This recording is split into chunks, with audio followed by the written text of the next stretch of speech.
If you've seen Claressa Shields fight, you know what I'm talking about. The sister can box. She will kick your ass. Make no mistake about it. She is no joke. She can fight. That is her in a boxing ring right now, fighting a man. That's who she's fighting. That's what she does. Claressa Shields is no joke. She's the pound-for-pound king in women's boxing. She's 14-0, only 2 knockouts, though.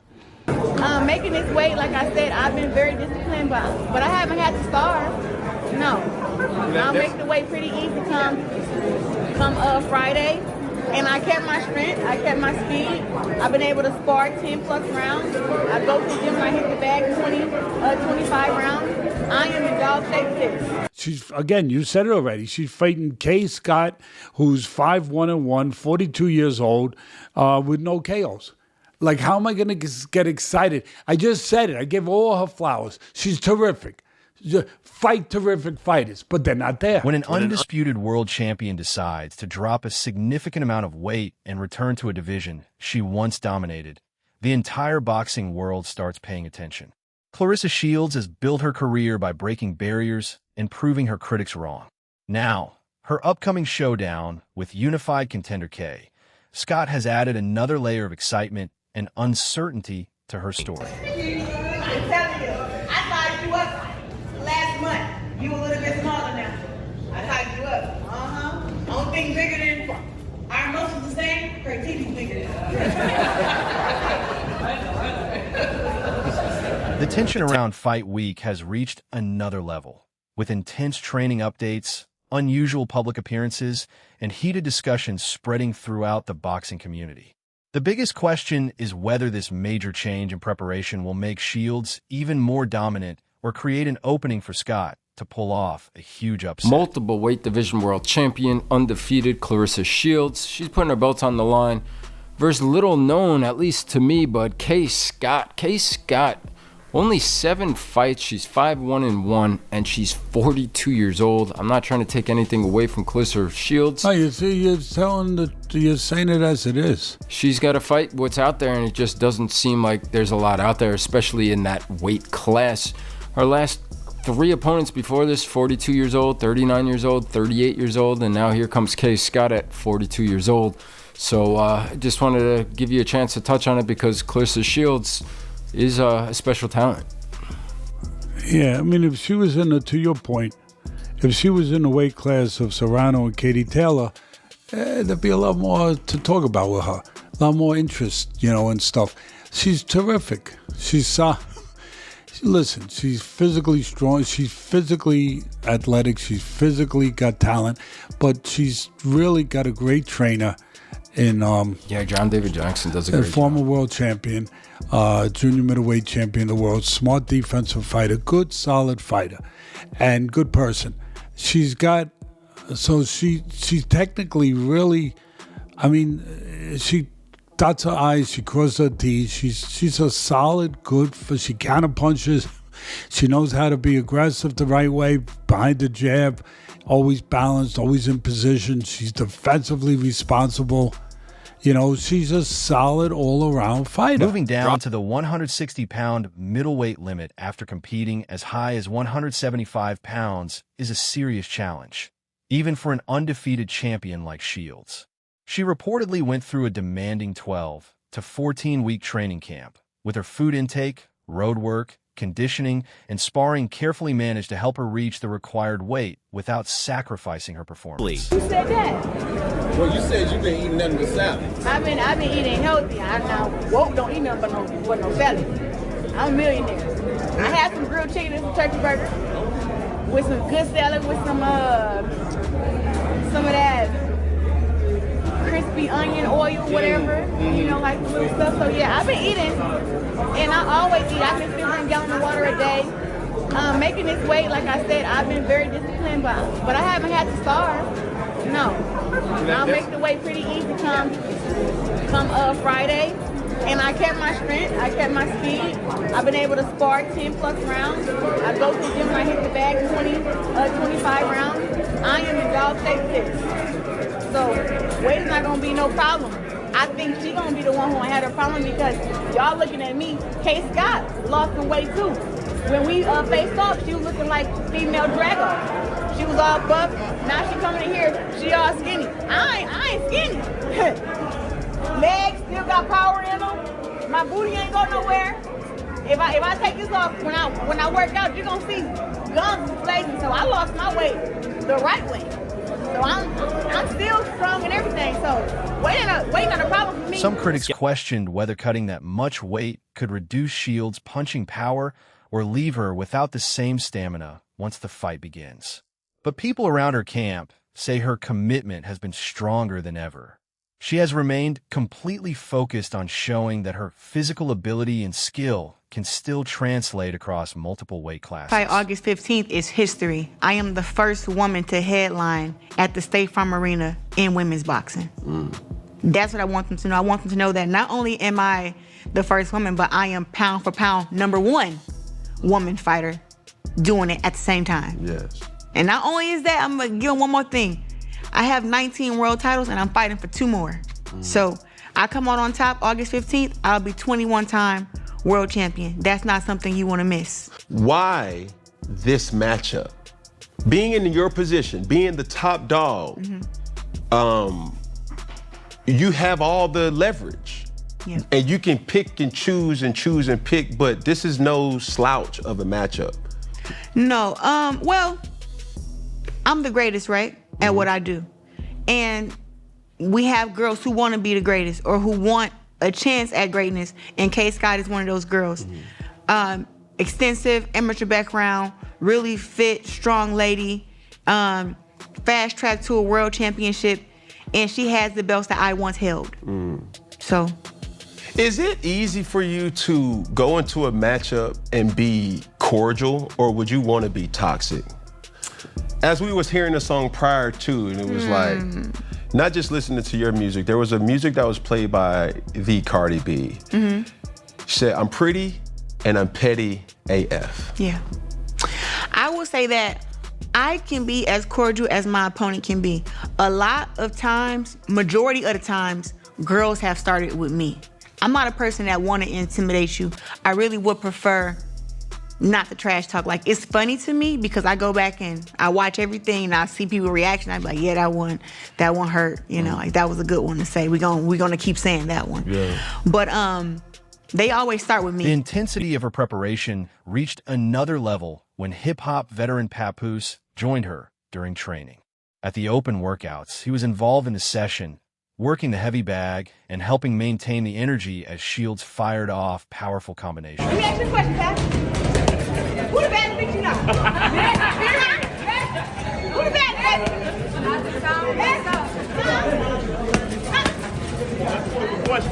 I want to know the answer. Who the bad you know, baby? I know. Maria! You got to talk louder, that's what we don't hear you. That's why I'm bad. Right, who the bad, baby?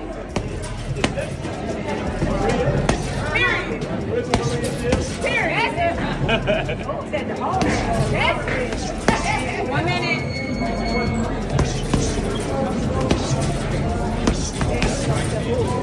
Yeah. I'm gonna slow dance with her though. I'm gonna hit her. Oh. Someone soft shit. Hit her. Boom. Oh. She can take that one, okay. Body shot.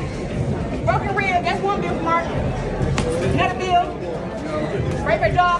Training alongside her longtime coach, Gerald Tucker, Shields continued to display impressive hand speed, movement, and accuracy. Her workouts looked less like a routine training session and more like a full performance, with Shields showing that the difficult weight cut had not taken away her speed, sharpness, or ability to generate power. This camp, 12 weeks long, no fried foods, a gallon of water a day, running 2-3 miles after all my training, strength and conditioning 4 times a week, and only rest day is Sunday. I used to be able to rest 2 times, Saturday and Sunday. Now it's like Sunday is your only rest day, and sometimes I still work out then. So it's like a lot of hard work a lot of hard work, and then just trying to stay focused when there's so much around. I think, you know, you being a millionaire, right? The world is at your hands, right? And it's like, for me, the world is at my hands. I can eat what I want, buy what I want, do what I want. But then it's like, when I'm in camp, I can't. I can't go to the clubs. I can't go out to eat. I can't hang out with my friends. I go and seclude myself from my family because I have to lock in for the fight. And sometimes that is the biggest challenge, being away from my family and stuff. Not really like the training, because I've been doing it, but it's like, I want some fried chicken. I think you speak for a lot of black people. That's racist. It's not racist if you are black. That intensity later turned into a major spectacle during the Atlanta media workouts. Shields made sure Kaye Scott's team knew she was there well before fight night.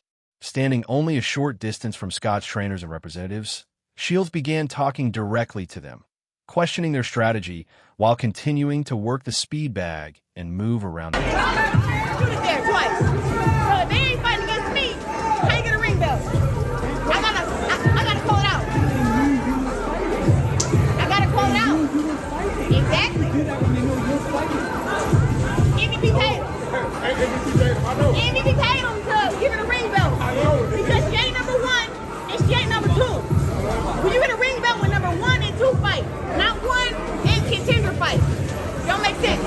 Tell them I said, give me my motherfucking heavyweight ring belt. That's for one. Bring that belt. They said 175 wasn't a good weight class for women. I want my ring belt. I beat everybody there. Give me my ring belt for 175. And then at 160, since Tammy got the belt, y'all must want me to beat her up. Come. It's the band. It's the band, I'll come. Claressa, what are you gonna eat after you win? What are you gonna eat after you win? Oh my God, after I win? Yeah, what you gonna eat? I want some rock top cuisine. I want some fried chicken, yams, mac and cheese, rice and cabbage. All right. She took things even further by warning promoter Mark Taffet to make sure Scott's medical expenses were covered after the fight. The crowd responded loudly, joining in with the energy as Shields transformed what should have been a normal media workout into a psychological battle aimed at putting pressure on her opponent and her entirety. I told Mark he better get the hospital bill ready. Mark paying for the hospital bill. When I say, hey, everybody say bills on Mark. Bills on Mark. Bills on Mark. Bills on Mark. Bills on Mark. Bills on Mark. Bills on Mark Taffet. Oh yeah. I'm gonna fuck Kaye up. I'm gonna have to get the girl from the hospital, boy.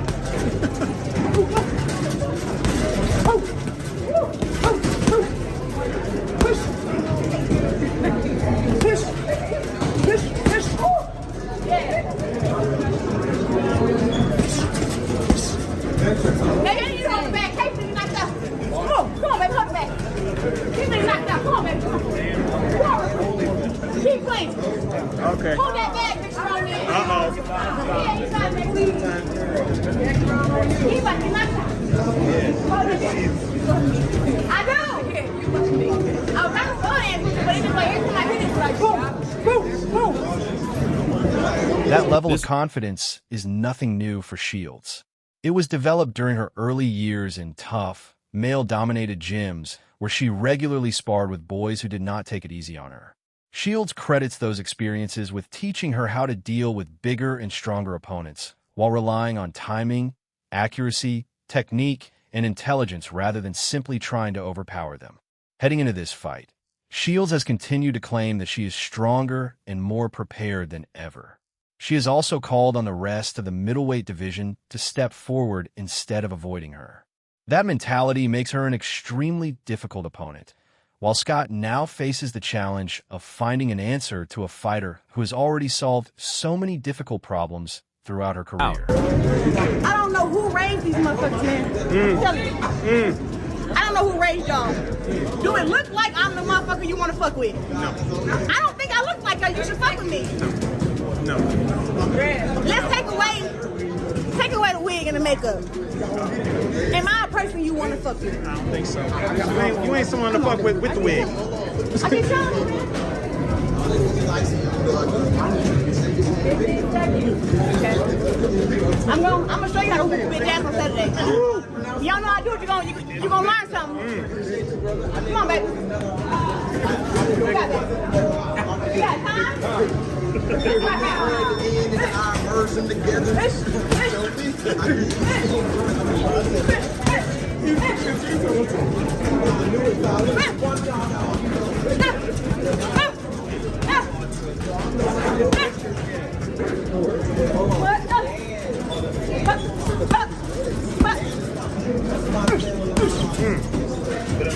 Let me ask you a question, Ty. Who the baddest bitch you know? Who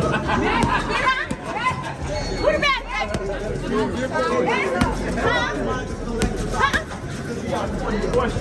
I want to know the answer. Who the baddest you know, baby? I know. As fight night approaches, several major names from boxing have offered very different opinions about Shields and her place in the sport.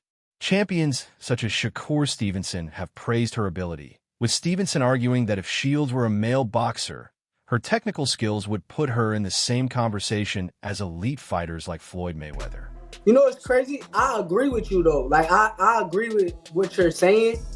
All I'm saying is Claressa Shields is different. So with her being as good as she is and her skill set, I just wouldn't count her out with anything that she do. But Shakur, you do realize to throw punches, you gotta open yourself up. And a man reflexes are quicker than a woman. Now, she done got knocked down even by a woman. He touches her. I can't argue anything that you're saying because you're saying facts. Like what you're saying is true. Okay. I'm telling you that Claressa Shields is not a normal woman. She's not the same woman as every other woman. So I would feel comfortable if she had 18 fights, she had 15, 16 knockouts. I said, well, maybe she can hit. Because I think the thing was, when we looked at Bud, because a lot of the people say, well, man, what if Bud going up in weight? Bud is a naturally big man. Bud walk around a big ass weight. People think Bud's small. I said, I was in there wrestling with him. I said, I was tired as hell trying to throw his look.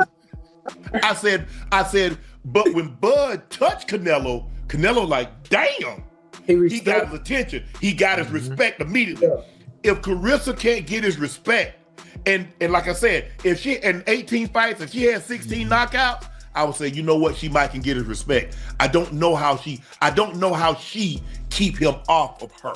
What if she defend herself well, hit him, and she don't get touched with nothing big or nothing that's super strong or hard? Terrence Crawford has also recognized Shields' confidence, dedication, and work ethic.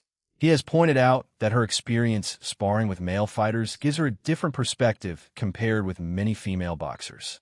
However, Keith Thurman has strongly disagreed with some of Shields' claims about competing against elite male professionals. Thurman has questioned the level of the sparring footage and stressed that the physical differences between male and female fighters cannot simply be ignored. Claressa and Conor McGregor, we saw what he did against Floyd. Do you think Claressa could get in there and give Conor a run for his money in a boxing ring? Man, I'm gonna tell you this. You know, Claressa's been getting in the ring, sparring men since I've known her. You know, so I feel like she'll get in the ring and give anybody problems for the time. Could she beat Conor? Who? Conor McGregor? I don't know. You know, like I said, Conor McGregor is a man. You know, but at the same time, she would do well against. From a technical perspective, Hall of Fame trainer Teddy Atlas and other boxing analysts have examined what makes the matchup with Kaye Scott so interesting. Scott enters the fight as a unified contender with strong credentials and a notable reach advantage. Still, many analysts believe that at the highest level, timing, technique, ring intelligence, and decision-making can often matter more than physical dimensions alone. There's a little bit of a mistake or I don't know if the word's mistake, or it's just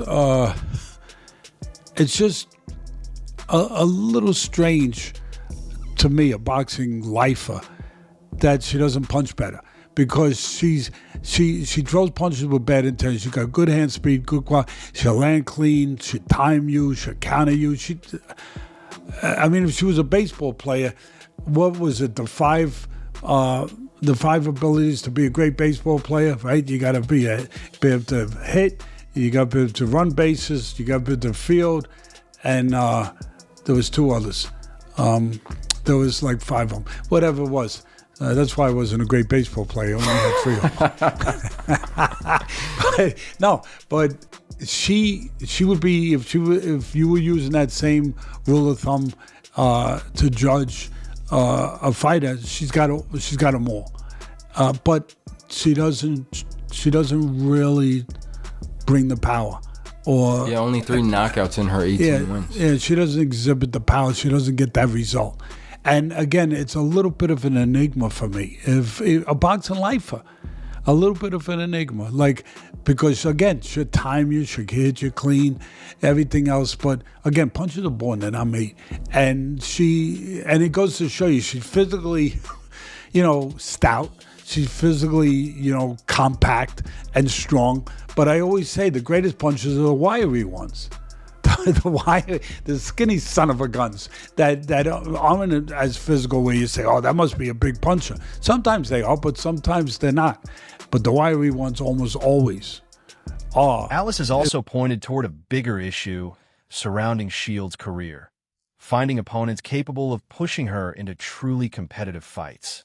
Because so many of her victories have been controlled and one-sided, there is always a question about whether an opponent can create the kind of rivalry that adds another unforgettable chapter to a champion's legacy. The key question is whether Scott can force Shields into a back-and-forth battle and make her work through serious adversity, or whether Shields will once again control the fight from beginning to end. The reason that we can't go nuts covering her is because she doesn't have the competition out there. I'm not saying it's her fault, but she doesn't have... There's no competition to make it interesting. If you're a good fighter, you want to see a good fighter with a good fighter. There's nobody in the women's boxing. They run out of opposition of they don't have a surplus of talent at that level. There's plenty. I'm not knocking women boxing. But ESPN was the first ones to put it on TV. I was calling them. I'm saying that.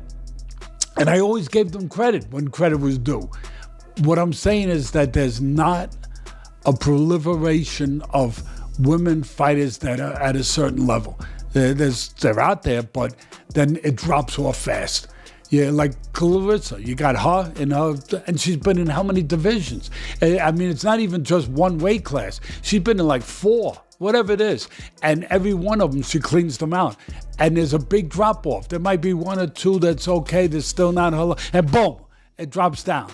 And proof, to make my point, like if I was in a court of law, Exhibit A, Exhibit B, Exhibit C, Your Honor. She's, again, you said it already, she's fighting Kaye Scott, who's 5-1-1, 42 years old, with no KOs. Like, how am I going to get excited? I just said it. I gave all her flowers. She's terrific. Terrific fight. Ultimately, everything points toward a fight filled with intensity, confidence, and psychological warfare. Shields is prepared with tremendous discipline, turning a difficult move back down to 160 pounds into another opportunity to demonstrate her speed, skill, and authority. The biggest question is whether Kaye Scott can survive the early pressure, make the necessary adjustments, and create a dramatic shift as the fight develops. As fight night gets closer, fans are left wondering whether anyone in this era can finally close the gap against a fighter who continues to rewrite the record books, or whether Shields is entering another chapter of dominance. So, that's all for today. If you enjoyed the breakdown, remember to leave a like, subscribe, and ring that bell icon so you never miss our upcoming videos. And don't forget to share your thoughts in the comments section. Stay tuned, and we'll catch you in the next video.